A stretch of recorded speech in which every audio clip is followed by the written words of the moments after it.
inmediatamente en los Ya. tiempos.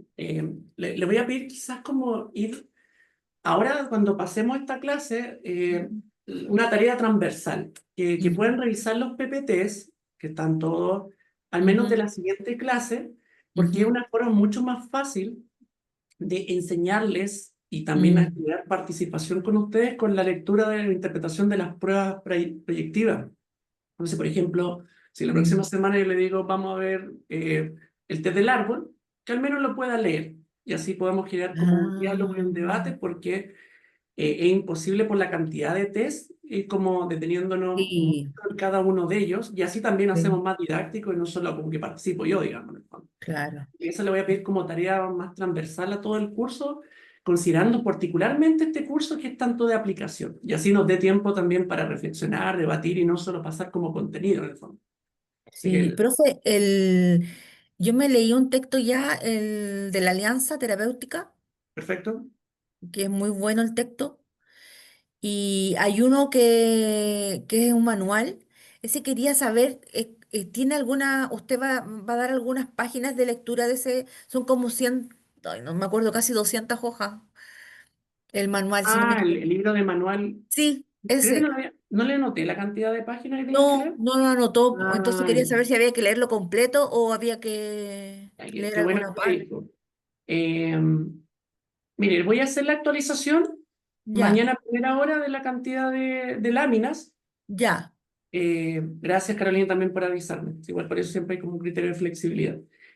Para que así lo tenga como lectura a estudiar, porque este manual es muy bueno para entender, sí. pero por capítulo. Entonces, no, tampoco voy a ser, por ejemplo, Ah, inclusive tan estricto como para decirle, según la página tanto, en la prueba, estudiese tanto, sino que es más como claro. lectura complementaria. Pero sí le voy a colocar como el capítulo que tiene que ver más focalizado al uno y al 2 en la actualización mañana al campus virtual. Así que gracias por Ya, avisar. ya, profesor, porque hay tres textos que usted dijo que eran obligatorios y dentro de eso está ese. Entonces, Sí. Sí, por lo mismo es bueno también colocarle como el capítulo que tiene que ver con la importancia del Mm, proceso psicodiagnóstico como tal. mm. Ya, profesor, muchas gracias. No, gracias a usted. Bueno, Ya, nuevamente un cordial saludo a todos, esperando que puedan superar esta semana que igual es bien extensa, lo mejor posible. Hoy día vamos a estructurar la clase como en tres niveles. Primero, una pequeña síntesis de las clases anteriores. Lo segundo, vamos a reforzar algunos elementos que tienen que ver con una introducción a la comprensión de los dibujos. Y tercero, vamos a hacer alguna primera aproximación al test de la persona bajo la lluvia, que es uno de los principales test gráficos que vamos a ir trabajando. Después de esto, vamos a parar la clase y les voy a presentar el formato de la prueba, porque tenemos que hoy día sí o sí llegar a un consenso sobre la fecha de estipulación para entregarla. Ya, y ahí les puedo contar mayores detalles, pero vamos a ir como por partes. Bueno, ¿qué hemos estado revisando hasta ahora? Un poquito una pequeña síntesis de los cursos anteriores. Eh, bueno, otro paréntesis, por supuesto. Me imagino, porque bueno, obviamente no lo he revisado todavía, todos ya mandaron sus talleres. Recuerde que eso equivale a la segunda nota. Estas notas son acumulativas, o sea, así que se va a ir promediando con distintos talleres que yo le voy a informar esta semana, la próxima fecha, para que se programe como tal y todo. Así que yo creo que, siendo muy realista, igual estamos terminando el periodo de examen extraordinario en la facultad, así que le mentiría si le dijera que de aquí al viernes voy a tener las notas. A veces sí, a veces no, pero siempre hay contingencias, así que les pido flexibilidad un poquito como con ello. Hay variables que escapan un poco de mi control. A partir de eso, la clase anterior hemos estado revisando ya de manera más general las comprensiones diagnósticas sobre la importancia de los procesos de... Vamos, perdón, al revés, que me confundí un poquito con lo otro. Estamos hablando principalmente primero de la psicopatología en este curso. Hemos hablado un poquito de las etiologías como tal, desde la reactiva, la endógena, adaptativa, y la psicógena. Hemos mencionado algunos indicadores principales del motivo de consulta, contenido latente, contenido manifiesto. Hemos relevado la importancia de los procesos de psicodiagnóstico y hemos citado distintas etapas que comprenden la entrevista clínica, desde una etapa presocial, etapa social, etapa vincular, psicodiagnóstico, presentación de plan de intervención, el cual tiene que ser aprobado por el consultante, y después evaluación de avance en terapia a través de una escala, a través de consultarle cada una cantidad de sesiones, cómo ha ido avanzando según los indicadores de logro. Y después obviamente viene el alta terapéutica como tal y las sesiones de seguimiento. Si habláramos como de una estructura completa y medular de un proceso de terapia completo. Después hemos estado mencionando también la importancia de cómo la experiencia en la temprana infancia, principalmente con el apego, van configurando nuestra personalidad, y los test nos ayudan a tener un acercamiento a este contenido que es más latente e implícito. Aquel contenido que muchas veces por el funcionamiento de la personalidad del sujeto, él no lo tiene tan consciente o tiene mucho temor de expresarlo, debido a que son vivencias que experimentan, como lo dice Freud, con alta carga libidinal. O sea, recordar un hecho traumático nos puede generar mucha desestructura o mucho sufrimiento, entonces los mecanismos de defensa como que nos protegen de alguna forma un poco como de cómo lidiamos con esta experiencia. Voy al tiro al chat. Lo otro que también mencionábamos era esta existencia de las competencias parentales. Decíamos que existía la competencia vinculante, que tiene que ver con la forma de cómo el adulto se involucra en el día a día, en la vida diaria con el niño o con el adolescente, el cual, por ejemplo, conoce sus aspiraciones, sus intereses, pasatiempos, hacen actividades en conjunto. Hablábamos de la competencia reflexiva, que es cuando el adulto comprende que su constructo o su visión de crianza no está teniendo los resultados esperables, por lo cual internaliza y analiza nuevas formas de llevar a cabo la vinculación o el estilo de crianza. O sea, mire, la verdad, como damos este ejemplo, siento que a mí toda la vida me enseñaron de que el castigo era una forma correctiva, y creo que esto no es bueno, entonces yo hoy día soy consciente de eso y la quiero modificar. Y creo que la puedo modificar de la determinada manera o a partir de un consejo que usted como terapeuta me dice. Está la función formativa, que tiene que ver con cómo el adulto se prepara teóricamente y didácticamente sobre qué es ser buen padre y qué es ser mal padre en términos generales. Y ahí podemos tomar un concepto de la terapia de aceptación y compromiso, tercera generación, años 70, del modelo cognitivo-conductual, la cual hace una distinción principalmente Steve Halley sobre refugio y base segura. ¿Sí? Refugio seguro, base segura. El refugio seguro vendría a ser aquel lugar donde tiene que ver con condiciones estructurales y satisfacción de necesidades básicas como comida, un techo, acceso a la educación, que sabemos que muchas veces una vulneración de derecho, por ejemplo, puede ser la negligencia, porque al niño se le priva, por ejemplo, de estudiar porque tiene que estar generando, participando en una red de explotación, o tiene que estar ayudando a los padres, por ejemplo, a vender en la calle, etc. Después estaría la base segura, que dice el autor que por lo general todos tenemos un refugio seguro, pero no tenemos una base segura. Y la base segura se sustenta en la teoría de Bowlby y de Ainsworth, donde principalmente tiene que ver con la atmósfera emocional y de contención que el adulto le priva, o sea, perdón, le privilegia al niño o le genera al niño, para que el niño tenga toda la confianza de poder explorar el mundo sin ningún problema. O sea, yo estoy acá para ti, para que así tú puedas explorar el mundo, porque el mundo no es amenazante. Y en caso de que sea amenazante, sabes que puedes contar con nosotros, que te vamos a acompañar en ese proceso. ¿Sí? Eso está muy ligado también a Erickson con lo de la autonomía, la iniciativa versus la culpa y la vergüenza, que son parte de la primera etapa del desarrollo psicosocial. Está también la competencia que tiene que ver más mentalizante, donde la persona comprende la limitancia y los tiempos del otro, en este caso del niño, y también empatiza y sintoniza con el estado emocional del niño.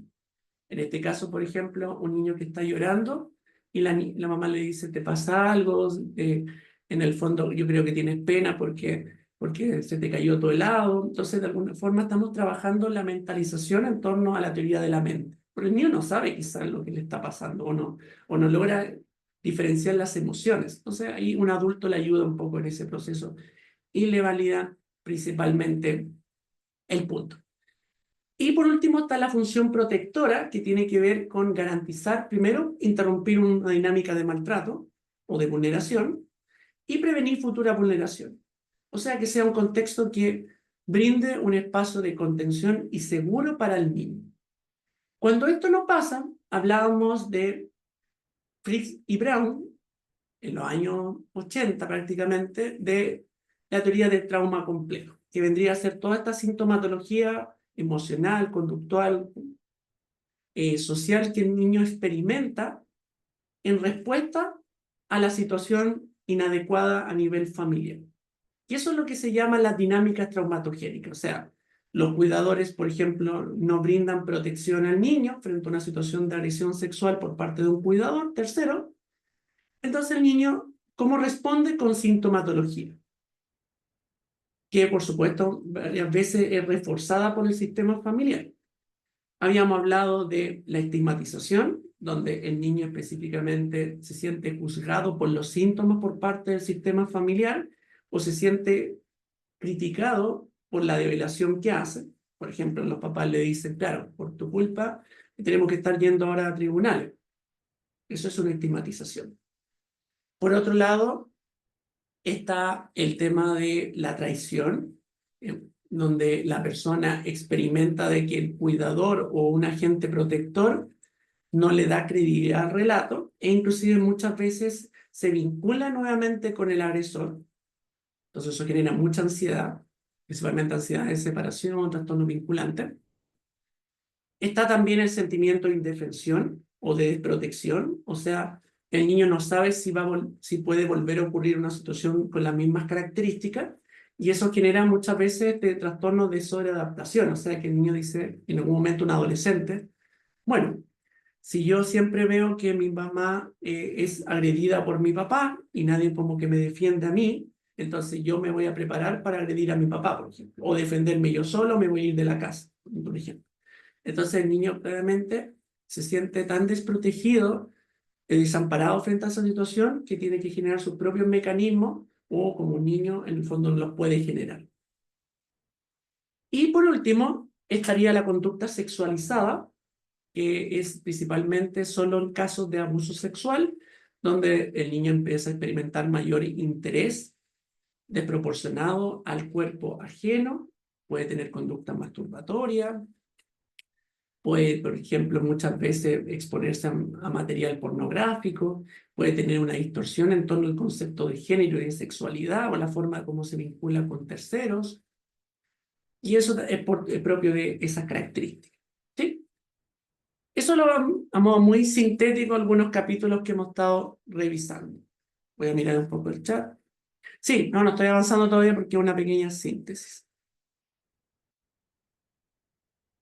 Lo que pasa es que la teoría de las competencias parentales es transversal, porque es una teoría, Carolina, de que se centra principalmente en aquellas características que deberían desarrollar los padres para brindar un acompañamiento. ¿Por qué no digo que es puntualmente la infancia?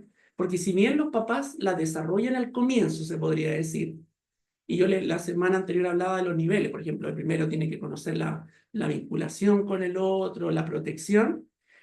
Sin embargo, hay papás que de repente eso no lo tienen desarrollado y lo van desarrollando con el tiempo, por ejemplo. Entonces, por eso no es como 100% puritana de la infancia. Sí se espera que los padres la tengan al menos desde el 0 hasta los primeros 4 años en el caso de los niños, de los papás y el cuidado de los niños. Pero a veces pasa de que se demora un poquito más debido a nuestras experiencias traumáticas o pautas transgeneracionales. Por ejemplo, mi mamá nunca me enseñó a brindar cariño, entonces los primeros años me cuesta brindarle cariño, por ejemplo, a mi ser querido, a mi hijo en este caso. No sé si respondo a su pregunta. Gracias, profesor. Gracias a usted. ¿Dudas, consultas hasta ahí? Un poquito de esta síntesis, además de la que plantea su compañera.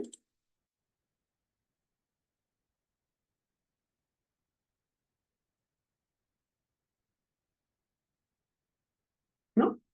Perfecto. Partamos entonces con la aproximación a las pruebas. Las pruebas gráficas, principalmente las que vamos a mencionar ahora, donde consiste en generar un dibujo, se rigen de la siguiente consigna. Va a depender obviamente del tipo de dibujo. Le voy a entregar una hoja en blanco y le voy a entregar un lápiz y le voy a pedir que haga un dibujo. No existen, aquí no vamos a evaluar la calidad del dibujo, no hay dibujos ni buenos ni malos.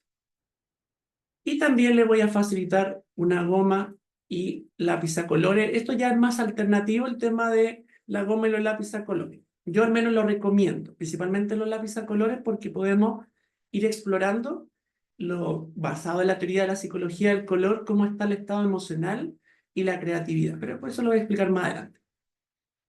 Entonces, eso es como la primera preparación. O sea, como estos son los materiales que yo le voy a entregar. Y la consigna, específicamente lo que usted tiene que hacer es, quiero que en esta hoja me dibuje una persona bajo la lluvia. Es muy recurrente de que la persona comienza a generar comentarios en torno al dibujo. Usted ahí tiene que mantener la mayor neutralidad posible. Es decir, hágalo como usted estime conveniente. Oiga, pero tengo que hacerlo con paraguas, tengo que pintarlo. Hágalo como usted estime conveniente. Siempre la respuesta tiene que ser la misma. Jamás usted le puede decir, no, hágalo de esta forma, hágalo con lo que le colore, etc. Esto para cualquier tipo de test. Hágame una persona, hágame una familia, etc. Quiero partir justo antes de hablar del bajo la lluvia, preguntarle qué es lo que le llama la atención de este dibujo, en términos generales. Que está hecho como con mucha rayita. Ya, No, los no es trazos. como un trazo, no, sino que son puras rayitas cortitas. Perfecto. Los brazos demasiado grandes, largos, a proporción del cuerpo. Ya, proporcionalidad del cuerpo. Y hay cosas como que están más subrayadas o más en negrita que otras. Perfecto, que tiene que ver con los sombreados. Mientras yo miro el chat, contenido, ¿qué está pasando en el dibujo en términos generales? Si usted tuviera que casi contar una historia. El hombre disfrutando la lluvia, dice Marta. Perfecto.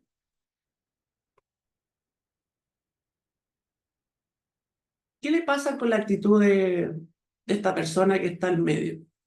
En comparación con el resto, por supuesto. Profesor, Está de espalda. Ya, esta espalda.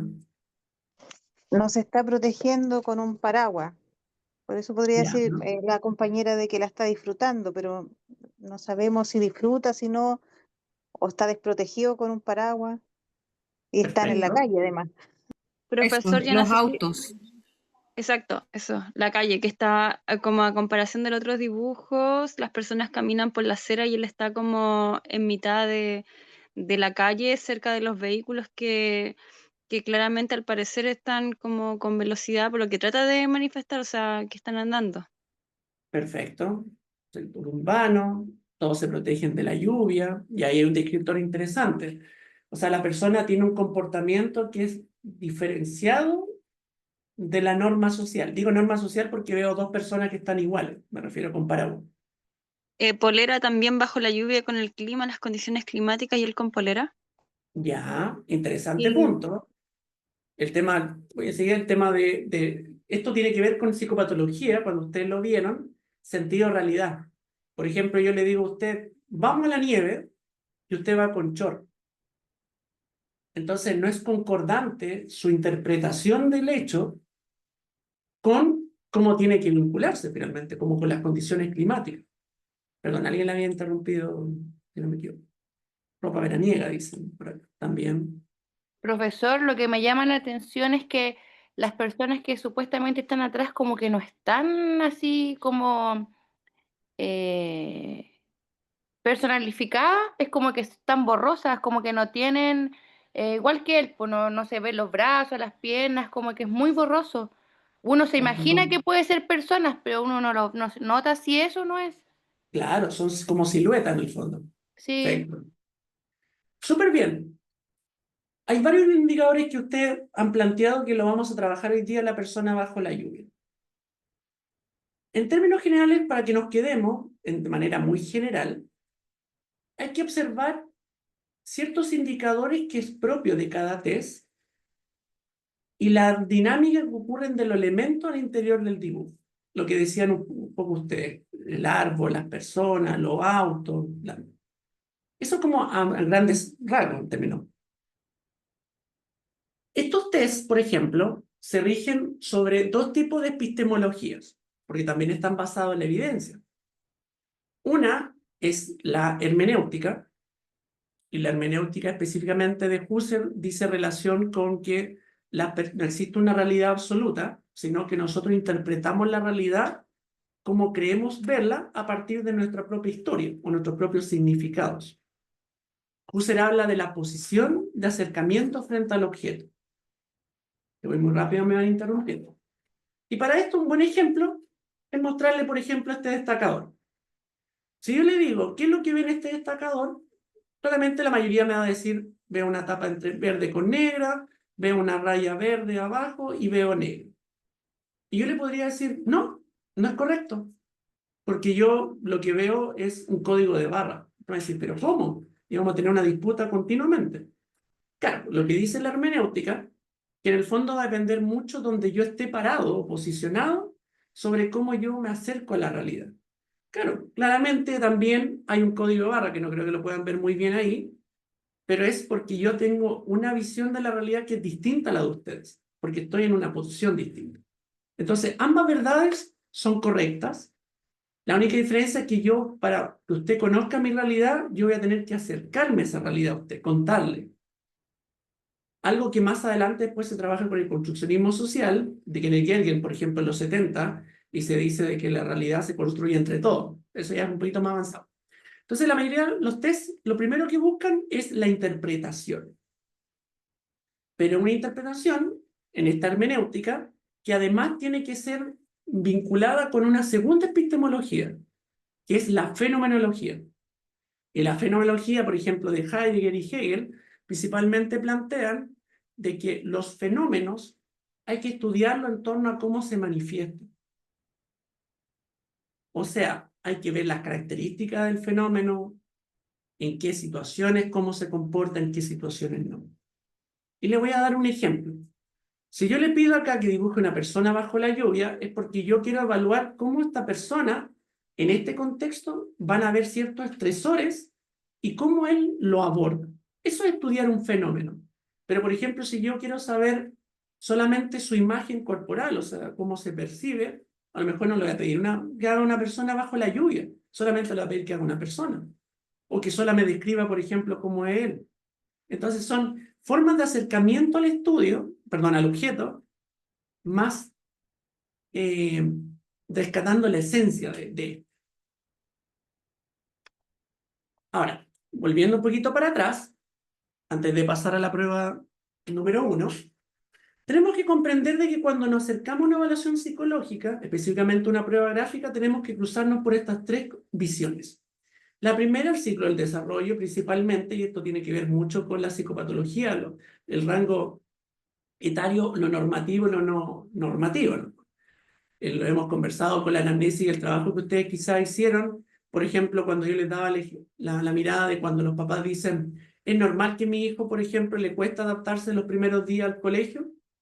Y ese criterio, que para la familia puede ser como un síntoma patológico, digamos, nosotros lo cruzamos en un constructo de lo esperable y lo no esperable. Después está la etapa del dibujo, y son las que vamos a ver ahora, que según la calidad del dibujo, nos va a permitir evaluar el desarrollo cognitivo y madurativo de la persona. Y está el garabateo controlado, descontrolado, controlado con nombre, preesquemático, esquemático, realismo mágico, realismo artístico. Y lo vamos a ir a ver según las distintas edades. Y está el proceso madurativo, o sea, cruzar un poco lo que vieron en el ciclo del desarrollo. Todas las teorías, desde el desarrollo psicosexual, por ejemplo, la moral, que tiene que ver con lo preconvencional, convencional y postconvencional de Kohlberg, por ejemplo, y los estadios también de transición entre ellos, la etapa, por ejemplo, cognitiva de Piaget, la teoría finalmente de la mente, todo, y la teoría psicosocial de Erickson, todo nos permite tener una mirada sobre cómo acercarnos a este dibujo, o cómo acercarnos a comprender la realidad de cómo es el otro.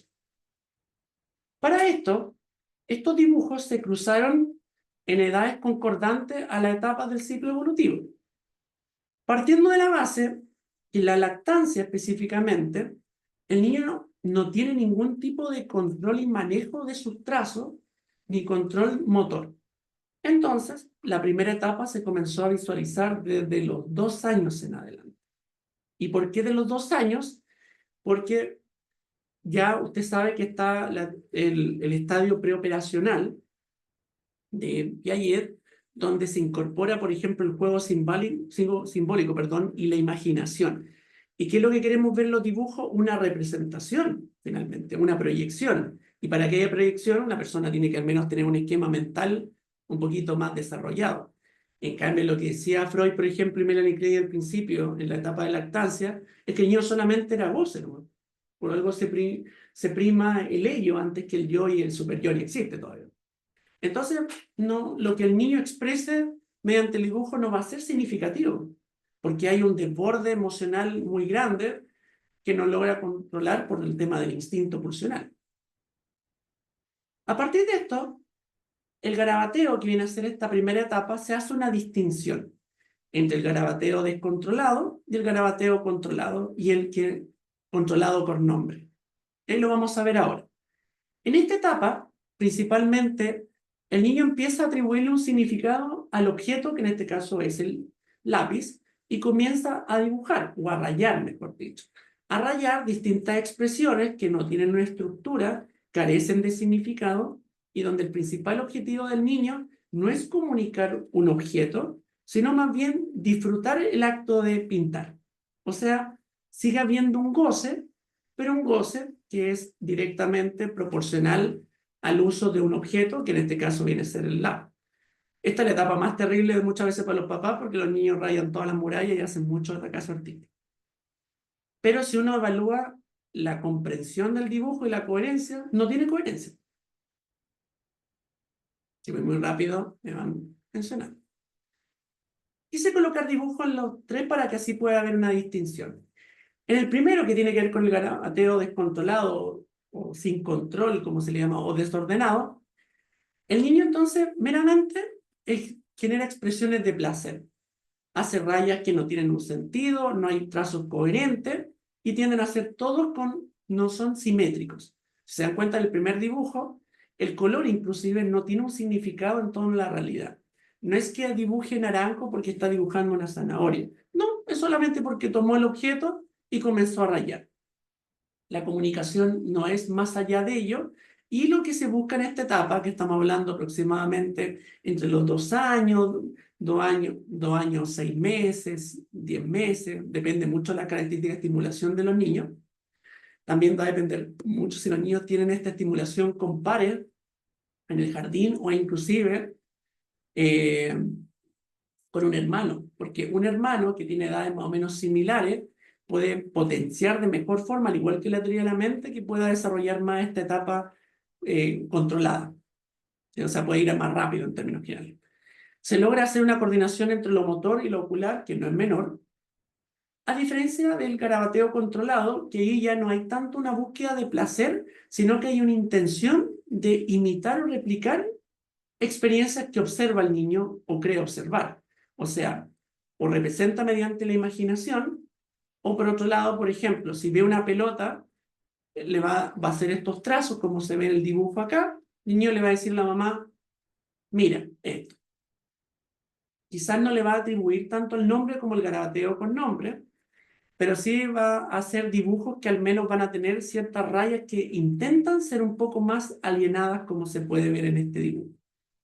Esto tiende mucho a confundirse con el garabateo con nombre. Yo lo coloco por el autor Luberman. Sin embargo, hoy día ha llegado a un consenso que existirían 2 etapas, más el descontrolado y el controlado. O sea, el nombre no sería como una etapa adicional, sino que sería parte de una conformación del controlado. Porque obviamente el niño a veces puede hacer un rayado y le puede decir, esto, por ejemplo, es una pelota, o esto es un perro. Entonces, a pesar que no parezca perro, le da al menos una coherencia. Sin embargo, atribuirle un lenguaje con un significante, un significado a un objeto, es la antesala para el desarrollo preesquemático. Como lo vemos en este dibujo tercero, que al menos ya los trazos están más proporcionados y el niño intenta al menos comenzar a hacer un dibujo que representa al menos la cara de la otra persona. Este es un dibujo que transita específicamente más a lo preesquemático, como lo vamos a ver ahora. Y lo preesquemático ocuparía entre los 3 a los 7 o los 4 a 7, porque le hago esta diferenciación de edades por el tema de los criterios de estimulación, ¿sí? Solamente por eso. Si yo le preguntara más en la prueba, sería más de 4 a 7 años. Acá, por ejemplo, hay un mayor desarrollo motor del lenguaje y mayor construcción de los vínculos sociales.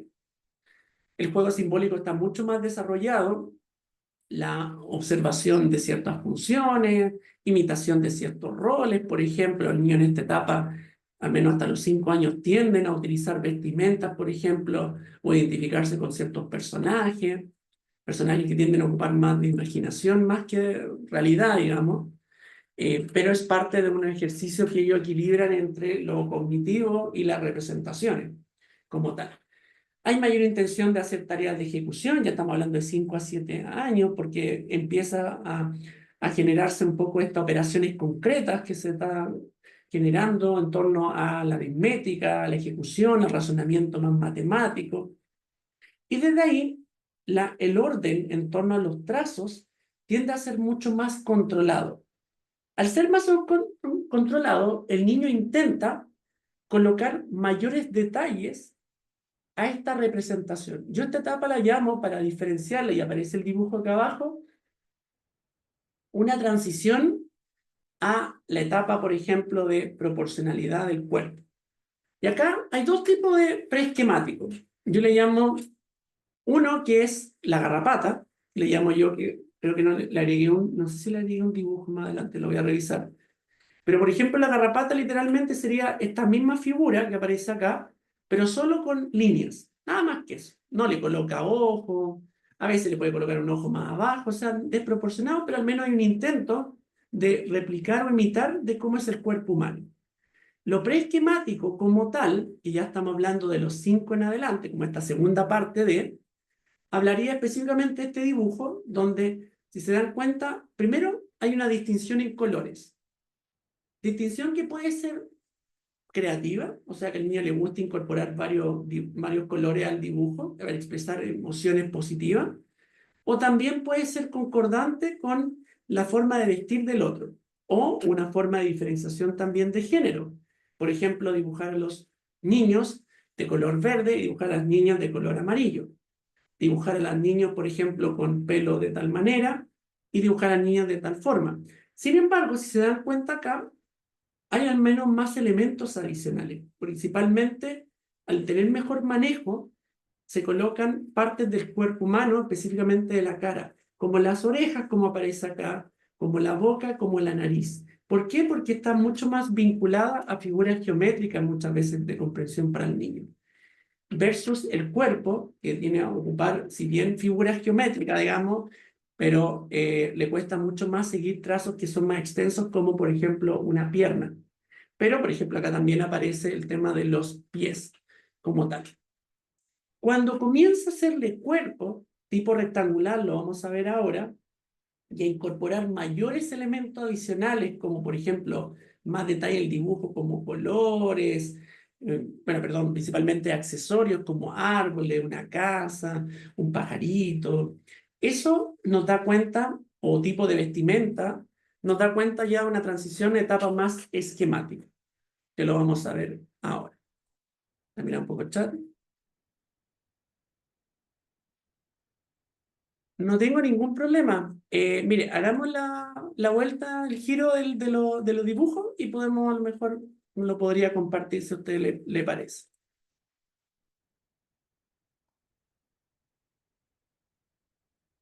La fase esquemática, acá coloco el dibujo, es lo que yo le mencionaba anteriormente. Hay una construcción, un intento, si bien no todos son iguales, de hacer diferenciación proporcional. Por ejemplo, el bebé que está abajo es más pequeño que la mamá y el papá. Entonces los tamaños son distintos. Una particularidad que tiene lo esquemático a lo que no tiene lo preesquemático. Segundo, hay un intento como de hacer una escalera, por ejemplo. Hay mayores círculos abajo, entonces se incorporan mayores detalles. En lo preesquemático se tiende a colocar muy pocos detalles como tal. Arriba se coloca como una cometa. Entonces, otro elemento adicional que no involucra a la familia que es parte de una representación adicional por parte del niño, en este caso. Entonces, la creatividad permite que el niño no solamente se apegue literalmente a la consigna, como por ejemplo, dibújame una familia, como sería en este caso, sino más bien incorpora elementos placenteros como juguetes, figuras, mascotas con las que no vive, y otro tipo de elementos. El realismo artístico versus el realismo mágico representan la antesala entre las operaciones concretas y las operaciones formales. Realismo artístico, ¿por qué? Estamos hablando aproximadamente desde los 8 años hasta los 12, porque ya estamos entrando en una etapa escolar específicamente, donde sabemos, por ejemplo, que la laboriosidad versus la inferioridad que dice Erikson es tan importante en torno a los vínculos sociales.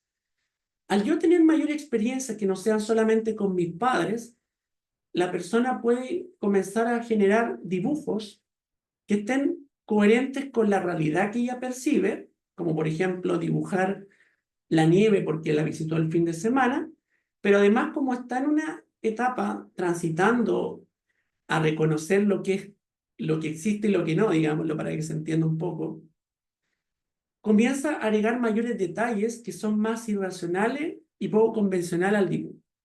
En este caso, por ejemplo, ¿qué es real? Los colores de la jirafa. ¿Qué no es real? Un sol que está por encima de una nube, al igual que una mariposa, pero el sol, por ejemplo, tiene ojos y tiene cara. Entonces, ahí comienza la niña, en este caso, a poder expresar detalles que escapan un poquito de lo realista. Otro ejemplo muy común, un niño que en esta etapa se dibuja como superhéroe, que es muy recurrente. Sabemos que más o menos en esta edad la mayoría inclusive se identifica con superhéroes como Spider-Man. Inclusive en terapia yo siempre le llevo dibujos, por ejemplo, sobre superhéroes y los pintan, lo dibujan ellos y se centran en mayores detalles. ¿Por qué es tan importante la laboriosidad? Porque, por ejemplo, yo de repente, indirectamente lo hago para ver cómo funcionan los niños. Empezamos a hacer, por ejemplo, un Spider-Man y yo al Spider-Man le digo, lo voy a pintar amarillo. Y él me dice, no, se pinta rojo. Y me muestra. Eso tiene que ver también con apegarse a la regla, pero además porque él percibe a este Spider-Man con esta rigidez, digamos, lingüística, que es propio de cómo es Spider-Man, pues sabemos que Spider-Man es de color rojo, digamos. Entonces, hay una mezcla entre elementos que existen y elementos imaginarios, pero claramente acá hay mayores detalles, los trazos son mucho más armónicos, el trazo de orden de dibujo es coherente en la forma de pintar, mucho más detalles. Inclusive los niños en esta etapa tienden a contar historias, por ejemplo, en torno a los dibujos. Acá, por ejemplo, hay otro tipo de dibujo donde el niño se hace con amigos y que van como en una carreta muy rápido, andando sin, digamos, ningún tipo de caballo. Entonces, es parte de una creatividad, digamos. Y hay una colina y casi están, y ahí muchas veces el niño puede decir, voy a salir disparado, pero no se preocupe porque no me va a pasar nada, porque yo tengo muchas vidas. En esta etapa, por ejemplo, muchas veces juegan también con estas pistolas como espionaje. Bueno, siempre está de moda los zombies, así que jugar a los zombies como fundamental, el pillarse y matar a la otra persona muchas veces, y en el fondo la otra persona revive al tiro. Entonces, es parte de un ejercicio real y simbólico que es propio del ejercicio, digamos. Por otro lado, para terminar está el realismo artístico, el cual Lowen plantea de que es la etapa cúlmine, donde hay mayores detalles finalmente la expresión personal y artística. La diferencia con la anterior es que estos detalles son mucho más concordantes a los intereses y orientaciones finalmente del niño. Como es más un adolescente, creo que tengo un dibujo más adelante, por ejemplo, un adolescente puede dibujarse con la vestimenta de escolar, con los mismos jumpers, con los colores de zapatos, o las zapatillas si anda, colocarle la marca de zapatilla, colocarse moños, por ejemplo, aritos. Entonces, viene a ser fundamental porque representa la importancia de la imagen corporal posicionada en esta etapa. Entonces, ¿hay elementos creativos? Sí, pero elementos que siguen siendo realistas. Por ejemplo, una persona, pues, es distinto a decir, me vestí con un vestido verde con cristales porque lo vi en una tienda, versus decir yo soy una princesa, que una princesa sí sería parte de un realismo mágico, en el fondo.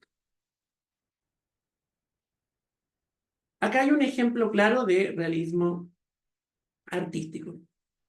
No solamente la proporcionalidad de los tamaños del cuerpo, sino la coherencia en los dibujos, la sintonía en los detalles, la expresión física. Ya se estaba viendo en la etapa realismo artístico o inclusive hasta esquemática, una coherencia entre la expresión corporal y la emoción. O sea, personas que están sonriendo, personas que están llorando. Claro, porque está en la etapa de empezar a diferenciar un poquito las distintas emociones. El cuerpo es concordante muchas veces con como las niñas se perciben, pero también aquí es muy relevante saber el tema de la presencia de los trastornos alimentarios. ¿Qué pasa cuando hay más una dimorfofobia corporal? O sea, mi percepción del cuerpo no considera como yo me percibo, como realmente yo soy. O también va a pasar más adelante, lo vamos a ver, si yo, por ejemplo, soy hombre y me dibujo en el dibujo una mujer. Son elementos a tener en consideración. Antes de pasar un poquito a lo que su compañera le va a mostrar, hago la pregunta abierta. El dibujo donde está el sol acá, ¿qué tipo de etapa de dibujo ustedes creen que estaría en garabateo controlado, descontrolado, por nombre, preesquemático, esquemático, realismo artístico, realismo mágico? Realismo mágico, realismo artístico.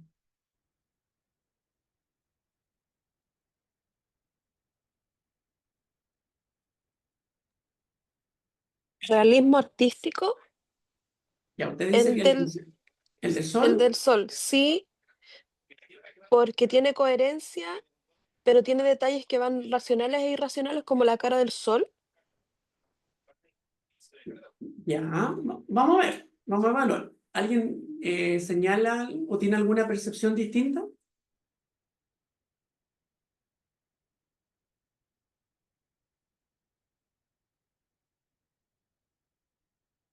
¿No? Es esquemático, porque yo le dije por el tema de la proporcionalidad de los dibujos abajo. El ser rectangular da cuenta que todavía están, por algo se llama esquemático, porque va concordante con figuras geométricas. Si se da cuenta, por ejemplo, los personajes todavía no tienen cuello. Y un niño ya desarrollando operaciones concretas, sí ya podría hacer esta diferenciación. Los palitos, por ejemplo. Entonces, lo realismo artístico, sí, la primera elemento es un indicador concordante con cómo yo percibo el mundo, que en este caso son manos con cuerpo. Lo otro, hay una distinción que si bien es por colores, sí ahí uno podría concordar con esto del monito, el sol, el sol, el sol. Pero lo importante es la proporcionalidad del tipo de dibujo en torno a cómo genera las figuras geométricas. ¿Sí? Eso es como lo relevante. Carolina. Profesor, alguna oportunidad una educadora me comentó que los niños no se veía el tronco, por eso es que dibujaban así como era la extensión de sus piernas, ¿no? El cuellito, toda esa parte es como solo es una cara con dos palitos, digamos, que es donde se ven las piernas. ¿Es así? Sí, o sea, tiene un sentido porque, y yo creo que acá hay una lógica también pedagógica. Sabemos que es importante hablarles sobre el cuerpo a los niños en general, pero también siempre ha habido esta discrepancia como en qué edades se habla del cuerpo. Entonces, tomando un poco lo que plantea usted, acá quizás también todavía se percibe el cuerpo como algo oculto, en el fondo, algo que no es explorado, digamos, con el niño en torno a un significado.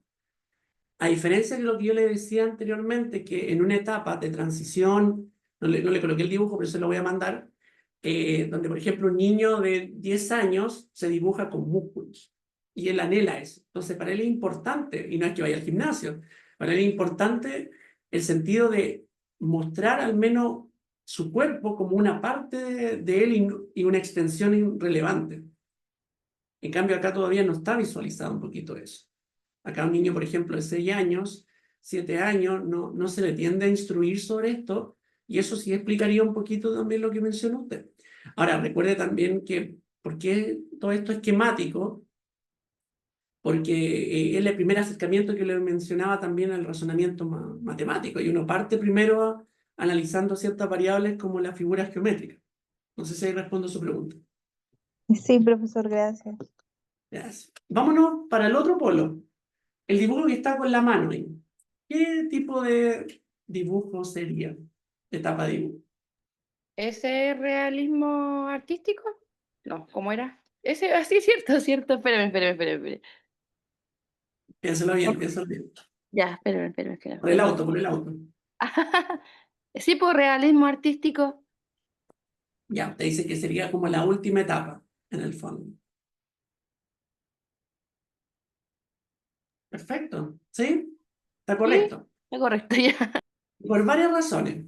Primero, no hay elemento imaginativo en el dibujo, a primera vista. Segundo, hay mayores detalles donde la vestimenta uno podría inferir que es muy concordante con cómo el niño percibe a cada integrante de la familia. Pero esto es lo más importante. Le aseguro que si usted hiciera su familia, no se va a colocar esa boina arriba. Y eso es algo distintivo y particular de esta familia. Como también usted podría tener algo muy distintivo de colocarse un collar, dibujarse un collar porque usted tiene un collar y le gusta, por ejemplo, ese collar. O a usted le gusta el vestido naranjo, entonces se dibuja con vestido naranjo. Eso lo diferencia de otra línea de acción. Si fuera mágico, obviamente colocaríamos quizás la niña que tiene alas, por ejemplo, que está flotando. Si se dan cuenta, igual acá hay un piso. Y por supuesto que hay mayores detalles. Por ejemplo, y ahí hay una distinción. Niños, por ejemplo, de 10 años ya comienzan a hacer una diferencia y colocan, por ejemplo, los senos, en este caso, de las mujeres. O se colocan ciertas faldas y se colocan, por ejemplo, ya estamos hablando 12 años, 15 años, un collar, que es un distintivo de una niña y no de un niño, por ejemplo. Que va a depender de nuevo la estimulación, porque acá, por ejemplo, en este dibujo esquemático, ya la niña ya se colocó, por ejemplo, este cintillo. Porque es parte también de una percepción que ella va teniendo. Pero Profesor, si lo que a mí me colocamos- llamó la atención es que Ujú. como que hace el movimiento, como que hubiera viento atrás. Sí, es que y ese es un elemento importante, porque yo podría inferir que literalmente la niña colocó una experiencia gratificante que ella tuvo o lo que hizo el fin de semana, por ejemplo. Y eso, volvemos a lo mismo. Es como, uno de repente en los dibujos le pregunta, usted, por ejemplo, ¿tiene alguna relación con la realidad este dibujo? Sí, a mí sabe que es la playa y a mí la playa me gusta mucho, fuimos el fin de semana. Entonces tiene que ver con esa coherencia. Pero es muy distinto que la niña se hubiese dibujado en el planeta Namekusein de Dragon Ball Z. Algunos conocen un poco sobre Dragon Ball. Es distinto, porque ahí se pierde la coherencia del relato, porque el planeta no existe y porque no es circunscrito finalmente a que los papás lleguen allá y el niño tampoco. Entonces, puede que la persona tenga 15 años, pero igual madurativamente, porque hablábamos maduración más emocional, no sea muy propio de la edad, por ejemplo. Es casi como lo decimos, y voy al tiro, Carolina, cuando comparamos de repente a los escolares en los colegios. A veces vemos, por ejemplo, niñas que llegan maquilladas, llegan con mayores detalles, se tiñen el pelo. Estamos hablando de adolescentes o preadolescentes. Y vemos, por ejemplo, por otro lado, no estoy estigmatizando, digo como una realidad que es distinta, niños, por ejemplo, que van con un polerón, van con la capucha, van escondidos, niñas que están más preocupadas de la higiene personal, otros niños que dicen, oye, me bañé en 3 días. Todos esos son elementos no menores, porque habla de una conciencia de sentido de realidad, pero también una maduración. Y una maduración propia a compararse también un poco con lo que es esperable para una niña, por ejemplo, de cierta edad, o también formas de interacciones con los otros. Carolina. Profesor, a nivel psicológico, un adulto, sí, a ver, ¿cómo debería, en qué etapa debería haberse quedado? Porque yo lo comparo, por ejemplo, y mis dibujos, cuando mi hija me pide dibujar, mis dibujos son muy de ese estilo, o sea, cuerpo así como muy definido. ¿Qué es lo que debería ser lo más apropiado? ¿O llega hasta ahí la etapa, en el fondo? Si no sabemos Sí, dibujar, nos quedamos ahí. sí, lo que pasa es que una cosa es que usted no sepa dibujar y otra cosa es cómo genera un rito con el dibujo y los detalles. O sea, primero, porque una pregunta que tiene muchas aristas. ¿Cómo debería dibujar usted al ser adulta? Claramente como el dibujo donde está la mano. Porque tampoco es un dibujo de una persona profesional, sino que es un dibujo que tiene muchos detalles, concordante del proporcional, tiene criterio de diferenciación y tiene mayores detalles del cuerpo. Y tiene harto color. Que usted dibuje así, por ejemplo, muy fantasioso, o inclusive ya casi así, sí podrían darse ciertos indicadores específicamente en esto de alguna dificultad, pero insisto, no en todos los casos, siempre uno tiene que evaluar anamnesis y todo, sí puede haber mayor dificultad cognitiva en una área en particular o de procesamiento. Ya más que como que usted tenga un déficit intelectual, por ejemplo, es más bien como cuidado. Algo en el proceso del desarrollo cognitivo, de cómo usted aproxima los problemas, lo analiza, lo ejecuta, etcétera, como que no está muy bien para que se entienda el ejemplo. Si Lo usted en mismo, una entrevista, voy a sí, decir, perdón, un profesor. segundito, solo para terminar la idea. Si yo en una entrevista de trabajo, que es donde más se aplica estos instrumentos, y me dicen, hágame, por ejemplo, una persona bajo la lluvia, y yo le dibujo un barco, estoy inventando acá, tampoco sería bien más allá de los detalles, porque no sería concordante, sentido de realidad nuevamente, a lo esperable. ¿Se entiende? Entonces eso también genera un problema.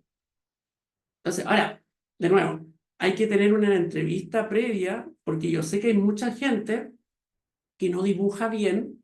Sin embargo, sí, si yo le coloco una imagen, usted la logra copiar bien. Y eso es bueno. Pero si usted sigue haciendo palitos, hay un problema visoespacial y de producción de memoria que se está alterando, si lo podemos decir un poquito. Y eso es como para tenerlo en consideración y seguir indagándolo en una terapia. Perdón que le haya interrumpido. Dígame. No, si me respondió la pregunta, profesor, era justamente cuando las personas hacen este test y lo dibujan así, con palitos, como fuera un esqueleto, se me ocurre. Entonces, al otro dibujo, el último dibujo que hizo, uno como que tiende a hacer eso en el fondo, no tan profesional, pero sí con mucho detalle. Gracias, profesor. No, gracias a usted. Brenda creo que estaba primero. O sea, iba a hacer una consulta. Y ahí le pido a su compañera que pueda, si quiere, juntar el dibujo y lo podemos mirar un minutito. Profesor, buenas noches. Buenas noches, Mira, compañera. referente al tema de los dibujos, esto más por una consulta. Eh, ¿Qué porcentaje hay de que en un dibuje arroje un abuso y se determine, cierto, que mediante, no sé si se puede tomar como una prueba un dibujo que se asocie a algún abuso? ¿O eso es netamente como complementario? Sí. Volvemos a las preguntas de psicología jurídica, que es propio de este curso. Mire, se me adelanta como 7 clases, pero sí, las pruebas gráficas específicamente sí aportan y hay evidencia, más que las pruebas predictivas como láminas, como el Rorschach, la existencia de indicadores de conductas sexualizadas o abuso sexual. Pero muy breve. Dame un segundo, déjeme colocar algo. A ver. Mm, Voy a colocar esta niña. Algunos indicadores. Falda corta, falda muy larga y cerrada. Segundo indicador, bolsillos. Tercer indicador, seno demasiado provocativo o escote. Labios muy gruesos y cerrados.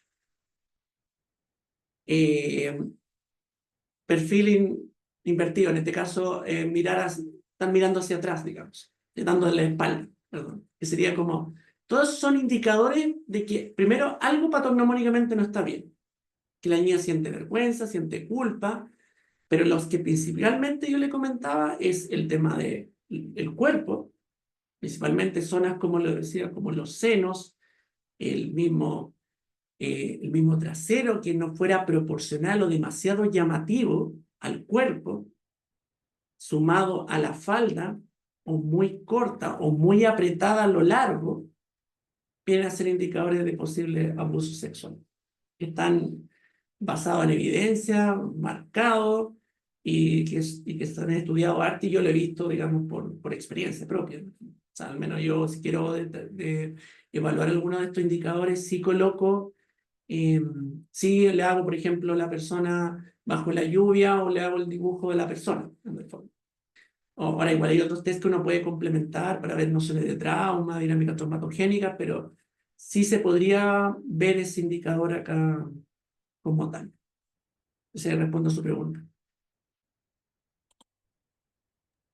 Sí, profesor.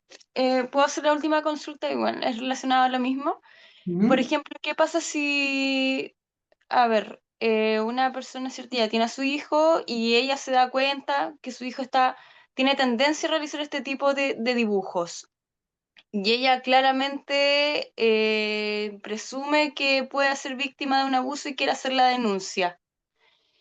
Eso puede ser como justificativo para que se inicie un proceso por sospecha que ella tenga por la colección de dibujos, o tiene que pasar por un psicólogo que evalúe esos dibujos y le entregue un informe, ya sea también con entrevistas. ¿Se puede iniciar un proceso a raíz de que se haya percatado por los dibujos? Más fácil Sí, la hago y la concluyo. sí, en el fondo, a ver, de que se puede porque cualquier persona natural puede hacer cualquier tipo de denuncia, primero que todo. Sin embargo, este proceso por el juzgado policía local o el mismo de carabinero va a levantar este hallazgo, va a pedir evidencia, realmente usted no la va a tener, pero sí este caso tendría que ser informado a la red de protección, este caso de Mejor Niñez o Servicio Local de la Infancia, del municipio. Es decir, como alerta, llegó esta posible situación X. Va a contactarse hoy día esta transición del OPD que se está haciendo, porque todavía está como presente, y ellos van a citarlos para una evaluación y van a evaluar el daño o compromiso biopsicosocial. O sea, qué tanta sintomatología la niña está teniendo, ¿no? Y ahí, a partir del documento que ellos vayan evaluando, con entrevistas con la familia específicamente y algunas con la niña, pero sin indagar sobre específicamente la develación, van a levantar una causa y se va a comenzar un proceso de tribunales donde se va a tratar de pesquisar si finalmente como que hay indicadores concordantes de la vulneración o no, a pesar que no hay una develación. Eso es como una Profesor, vuelta, digamos. entiendo. Y la última pregunta que hago. Ujú. Eh, ¿Usted cree que usted cree que hoy en día influye mucho la variación de dibujo en relación a lo que los menores observan en redes sociales? Que no puede hacer a lo mejor un abuso, pero sí, por ejemplo, si no hace falta como hacer un curso de la NASA para darse cuenta de los contenidos que hoy en día se presentan en redes sociales y que están accesibles a todo tipo de plataformas, y que los menores, en este caso en un descuido, tienen acceso, sean, no sé, virales, videos, bailes, reels, como le llamen, y que eso influya hoy en día, en la actualidad, versus Sí. a lo que al principio claramente no existía, para que se base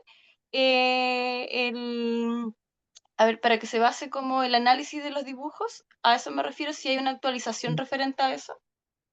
Sí, es una pregunta que tiene dos matices. Lo primero, yo le puedo contar mi experiencia. Todos los adolescentes tienen exposición a este tipo de contenidos. Sin embargo, como es un test proyectivo que muestra conflictos, un ejemplo, puede ser que yo vea pornografía, tomando un poco el ejemplo, o exposición a un cuerpo desnudo, pero sea consciente que eso no corresponde, a pesar que lo siga viendo. Y ahí implica que no, a lo mejor no voy a tener un conflicto sobre eso que se va a proyectar en el dibujo. O sea, el dibujo yo lo voy a hacer como común y corriente, para que se entienda el ejemplo. Pero también yo podría, entre mayor exposición, tener una distorsión de la sexualidad. Por ejemplo, pensemos casos de pedofilia, pensemos casos de perversión o hipersexualización asociado al tema de mucho material pornográfico, etc. Explotación sexual. Y ahí sí yo voy a tener un conflicto sobre lo que es correcto y no correcto de la sexualidad. Al tener ese conflicto, ahí sí yo lo voy a proyectar en el dibujo. ¿Por qué lo voy a proyectar? Porque mi percepción de sexualidad es una percepción compleja. Por ejemplo, cuando yo le decía que la falda estaba muy cerrada, son dos indicadores muy explicados. No es que la niña lo proyecta porque recuerda en ese momento el abuso, sino primero porque se siente desprotegida y cree que al estar cerrada nadie le va a agredir sexualmente nuevamente. Y es una forma de protección que la niña tiene, pero por otro lado es vergüenza frente a la aceptación de su cuerpo. A veces muy recurrente, creo les contaba este caso de adolescentes que han sido víctimas y en etapa de transición van, por ejemplo, con capucha, van muy cerradas, no se bañan, están muy poco aseadas, en el fondo andan con ropa negra. Entonces, todo eso es parte como de un proceso de, digamos, luto frente a desconocer este cuerpo que fue tomado sin su consentimiento por un otro. Entonces, esa evidencia como que técnicamente está. Pero sin embargo, por eso es tan importante la anamnesis. Porque, por ejemplo, si a mí me aparecen estos indicadores en este dibujo, yo genero un buen vínculo con la niña o con el niño, y uno igual tiene su forma de preguntarle y le aseguro que ellos me van a decir la verdad. Me van a decir, no, sabe que no sé, pues yo veo pornografía todo el día, sabe que esto tiene que ver con el cuerpo que yo anhelo, pero esto puntualmente lo he visto más en los trastornos alimentarios. ¿Se entiende? Entonces, es una preocupación en términos generales que usted plantea, una muy buena pregunta, pero no está la evidencia que existe una relación tan directa entre la exposición y lo otro, porque los niños, o en este caso los adolescentes, logran concebir lo que es correcto y lo que no, más allá que sea una fantasía frente a un deseo. O sea, hay una represión un poquito de la sexualidad, en palabras así. No sé si respondo a su pregunta. Sí, profesor. Muchas gracias. Perfecto. Y antes de mirar el dibujo, bueno, todo tiene acceso al dibujo, así que puedo mirarlo un poco más así. A ver. Tiene 2 años, dice, y dibuja ella conmigo de la mano. Claro, es un dibujo que primeramente tiene una proporcionalidad, ya no es un garabateo redondeado, viene a ser más preesquemático, o sea, una niña por lo menos de unos 3 años aproximadamente. Hay mayor matiz y se da cuenta, hay una diferenciación de rostro, de cara, de tamaño. Eh, Obviamente hay mayores sombreados en ciertos lugares del dibujo, hay ciertos trazos que tienden a ser un poco más confusos, como el rayado, digamos, de los pies, no ocupa colores, lo que podría ser muy concordante con esta edad que ella tiene, o sea, no le encuentro un significado todavía. A primera vista, claramente está más madurativa racionalmente de la edad esperable. O sea, es un dibujo que es como para una niña de 2 años y medio o 3 años. Así que hay un buen indicador desde esa mirada, se podría decir. Eso es lo que yo le puedo decir muy general del dibujo, por supuesto, porque no tengo entrevista con la niña ni nada y no conozco un poco el contexto. Que una sea más grande que el otro, creo que no es muy significativo. Al menos que a la niña le preguntemos y diga, bueno, ahí está la mamá, está el papá, pero más allá de eso no va a ser un indicador a tener en consideración. Pero gracias también por compartir el dibujo. Profesor, y los niños que siempre dibujen sus partes íntimas, bueno, claro, es parte un poco, te paso el pene cada vez que le piden que haga un dibujo, no, esa es conducta 100% sexualizada. Inclusive eso se ve mucho más que en caso de abuso sexual, en conducta fetichista, en caso un poquito de perversión. Mi hija dibuja grande, chica, no soy yo. Ah, ya, perfecto. Sí, no, esto de ver un poco como la entonación emocional, una niña de esa edad es difícil de recrearlo y que pueda colocar una matiz emocional. Así que, por ejemplo, tomando un poco lo que dice Carolina, no sé, mamá pasa todo el día enojada. Es difícil que lo pueda representar tan claro en este dibujo, pero uno podría preguntarlo, en el fondo. Eso es lo que le podría decir. Uy, la hora que yo. Ya, le hago Carolina creo que estaba. Después le Sí, muestro unos profesor elementos de bajo Cortito, la sí, lluvia. el tema era cuando los niños dibujan por ejemplo, la figura paterna más lejos, o ellos se dibujan más cerca con la mamá o con su hermano, es que sienten una figura, que lo sienten como más cercanos, como más de apoyo. ¿Es Sí, tan eso tiene que ver efectivo? sí, eso es parte del modelo sistémico del acercamiento con los vínculos. Eso muchas veces nos permite observar con quién el niño se identifica más o se siente más seguro, que lo vamos a ver más adelante con el test de la familia. Es que usted le decía ahí que como que no tenía que ver con el tema de grande o chico, porque, o sea, en proporción ellos dibujan muy, muy grande el papá, pero muy lejos, o la mamá un poco más chica y ellos más chiquititos. Pero eso se relaciona, Lo que pasa que ahí es 100% interpretación y habría que conocer más la dinámica. Porque no existe evidencia de que en esa edad haya un... A ver, que un niño se dibuje más lejos que los papás, sí es un indicador a considerar, que lo vamos a ver más adelante.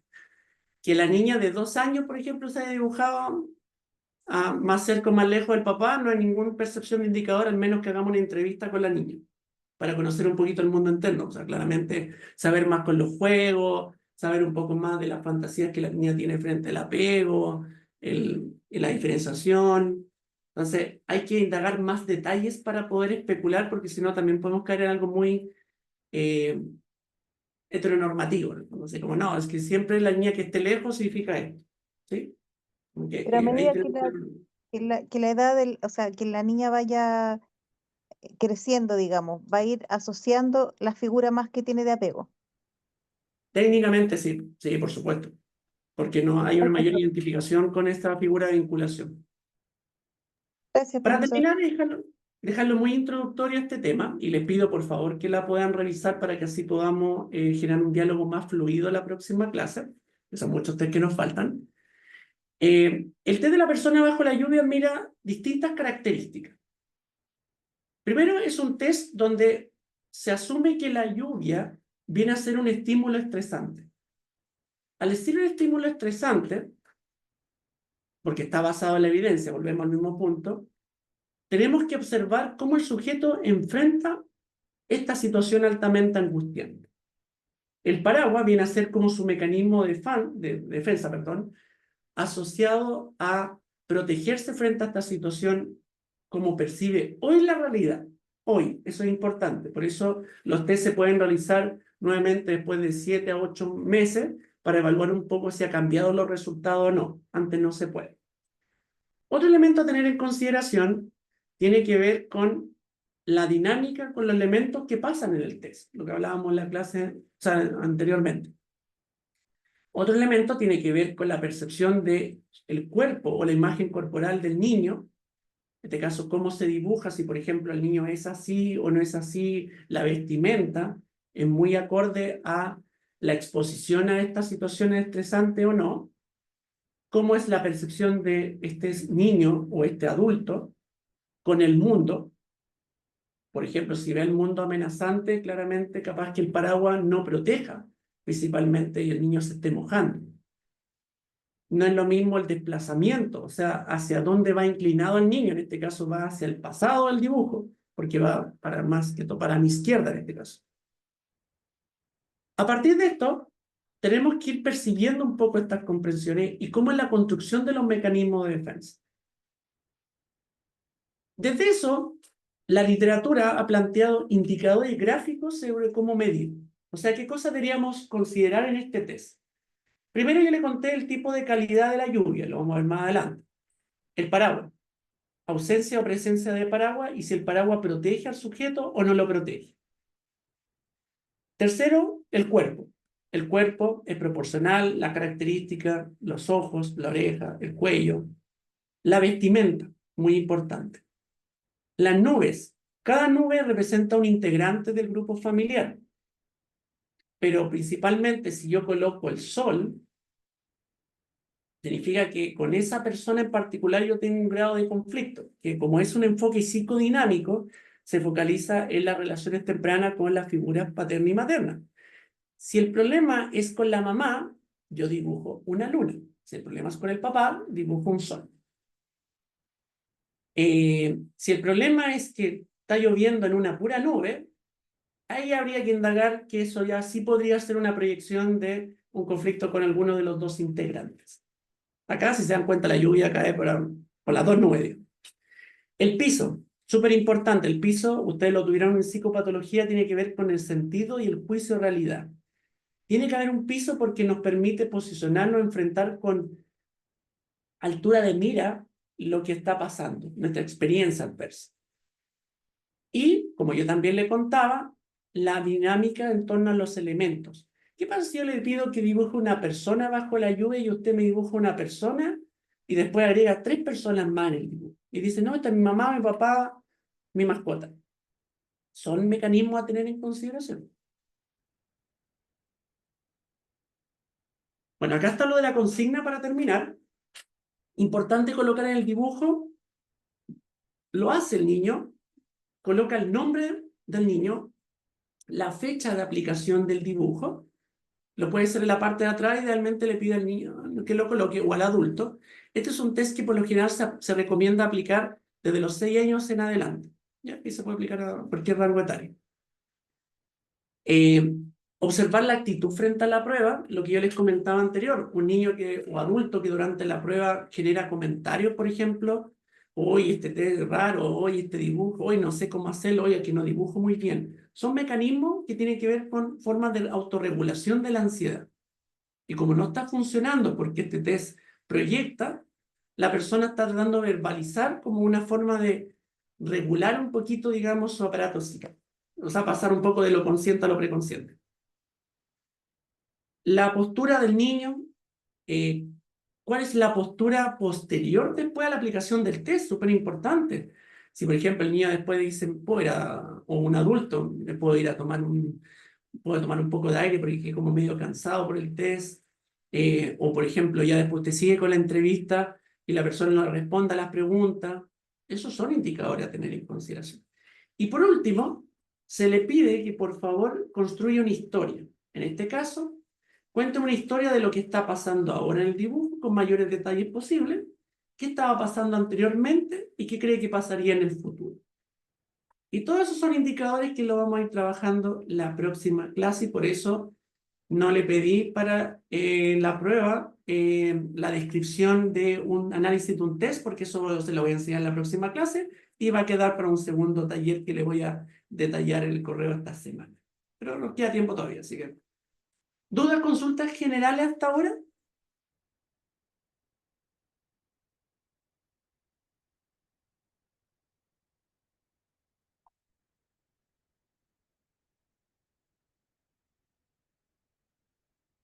¿No? No, profesor, Perfecto. todo muy claro. Muchas gracias. Gracias. Bueno, gracias también por las intervenciones. Algunas yo se las puedo responder al tiro y otras es bueno como yo las dejo congeladas para el futuro porque es más fácil acercarnos a la realidad cuando ustedes ya tengan los antecedentes como tal.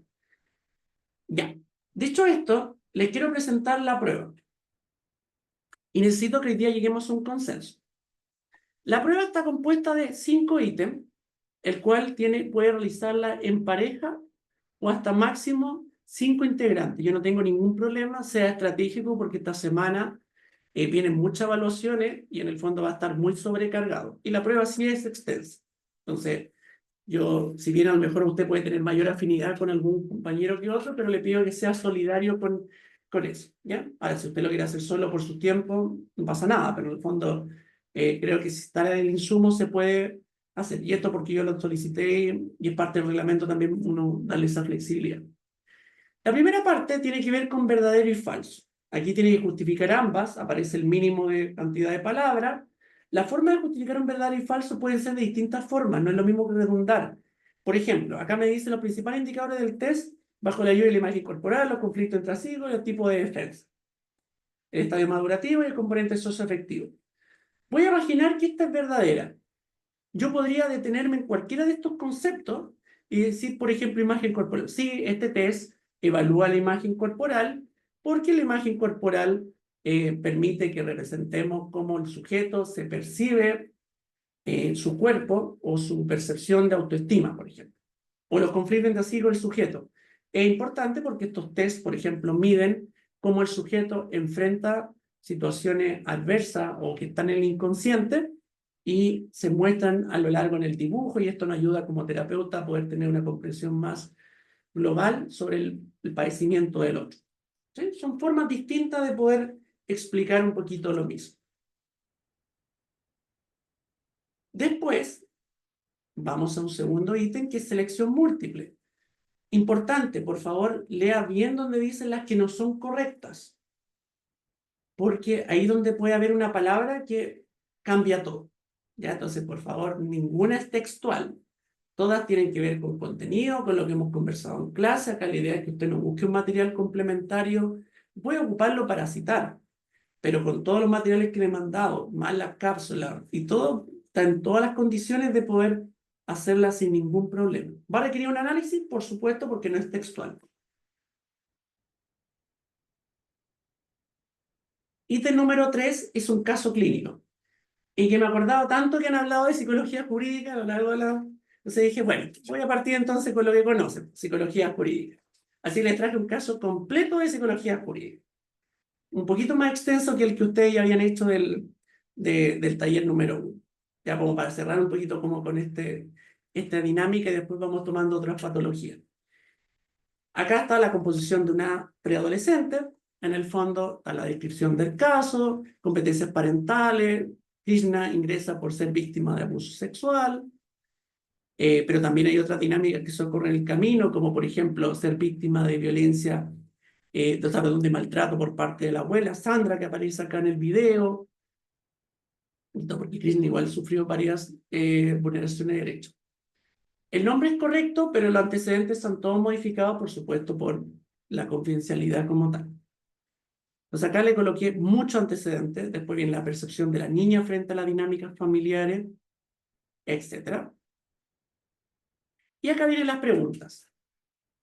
La primera se le pide factores protectores y factores de riesgo asociados a los distintos subsistemas, lo vimos con el modelo ecológico de Uri-Brenner. Tiene que colocar 2 dinámicas traumatogénicas. Hoy día volví a resumir un poquito cuáles eran. Le volví hoy día a hablar sobre las competencias parentales. Usted tiene que mencionar cuáles son las competencias que usted cree que están disminuidas en la mamá, que es la señora Eugenia, y cuáles cree que están en la señora Sandra, que es en este caso, la abuela. ¿Sí? Porque recuerden, las competencias parentales no necesariamente tienen que ser de los papás o la mamá, puede ser cualquier otro tipo de cuidador.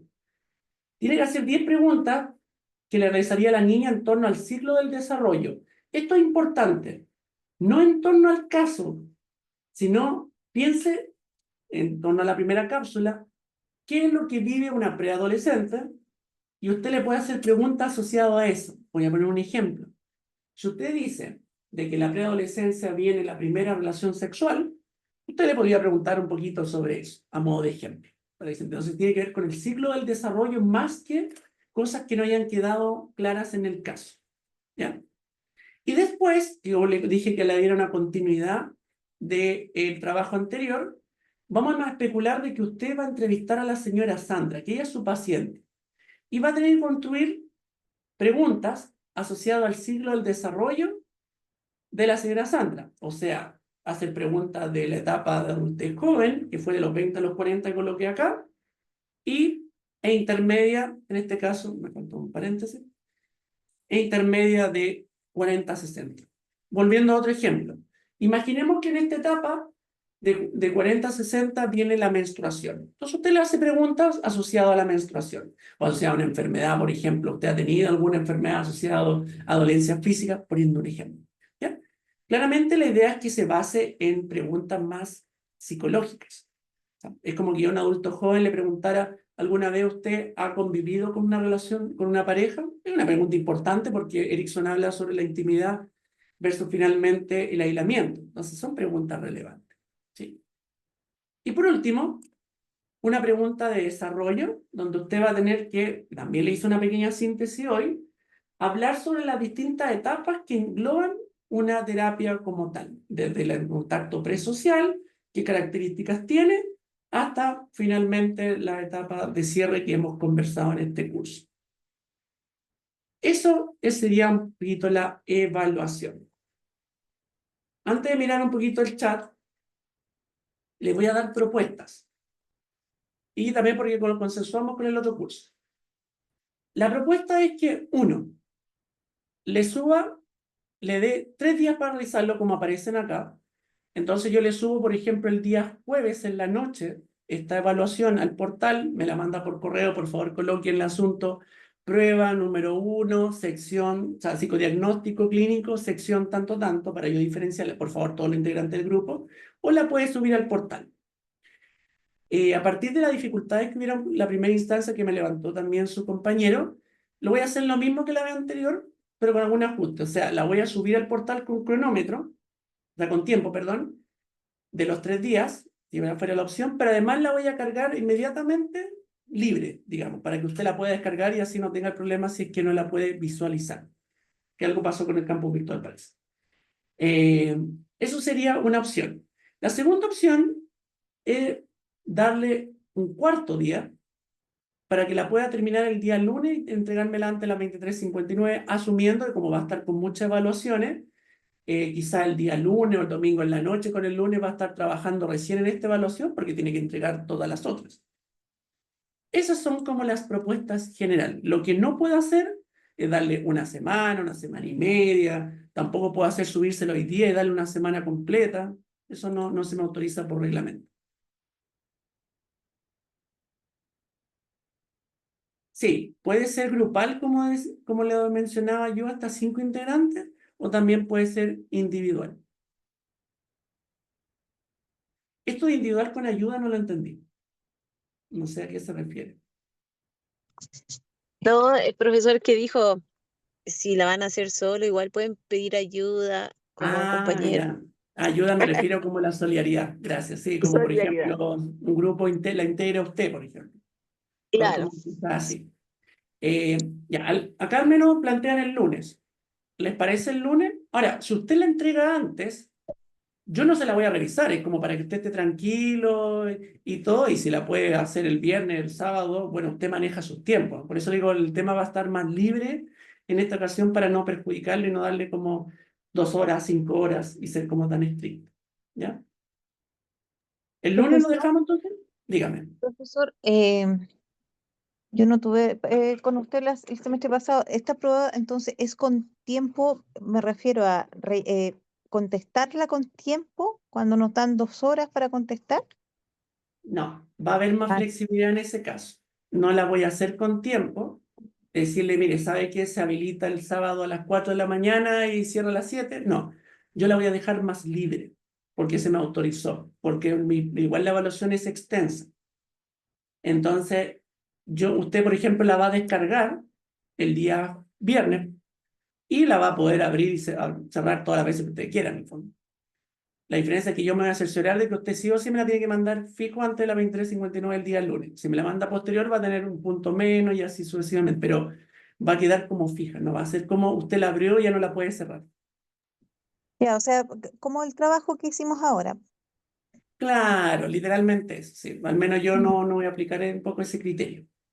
Ya, nosotros se la enviamos igual al correo, profesor, porque la plataforma a veces Sí, es no nos mejor para funciona. usted y yo por lo general siempre reviso más el correo y después reviso el portal.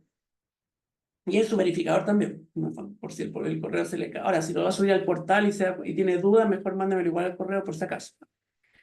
Lo dejamos el lunes entonces. ¿Sí? Ok. Perfecto. Último punto para ir cerrando. Les recomiendo lo siguiente.